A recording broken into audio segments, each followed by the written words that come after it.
નમસ્કાર, વડિયાના વાવડમાં આપનું હાર્દિક સ્વાગત છે। છેલ્લા 2 દિવસથી અફવાઓનું માર્કેટ ગરમ થયું છે અને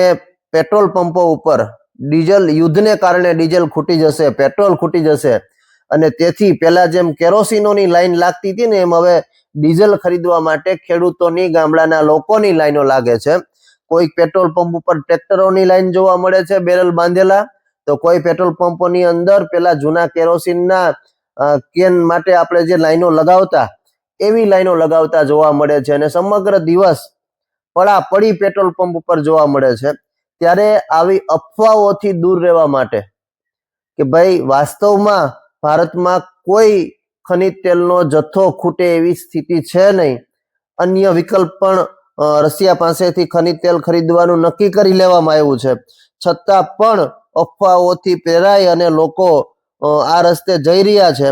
ત્યારે અમરેલી જિલ્લા પુરવઠા અધિકારી નું એક સૂચક નિવેદન, વિનંતી સામે આવી છે। ચાલો તેને સાંભળીએ, શું કહે છે પુરવઠા અધિકારી। અમરેલી જિલ્લાની અંદર દરેક તાલુકાની અંદર આવેલા વિવિધ પેટ્રોલ પંપની વાત કરીએ તો અમારા ધ્યાન પર આવેલું છે કે લોકોમાં એક એવો અફવા કોઈએ ફેલાવેલી છે કે પેટ્રોલ ડીઝલનો સ્ટોક પૂરતા પ્રમાણમાં નથી, પરંતુ મીડિયાના માધ્યમથી હું આપ સૌને એ બાબતથી વાકેફ કરવા માંગુ છું કે જિલ્લાની અંદર આવેલા વિવિધ કંપનીઓના દરેક પેટ્રોલ પંપ ઉપર પૂરતા પ્રમાણમાં પેટ્રોલ તથા ડીઝલનો સ્ટોક અવેલેબલ છે। આથી જાહેર જનતાને વિનંતી કરવા માંગુ છું કે કોઈએ અફવાઓથી ગેરમાર્ગે દોરાવવું નહીં અને પોતાના વ્હીકલની અંદર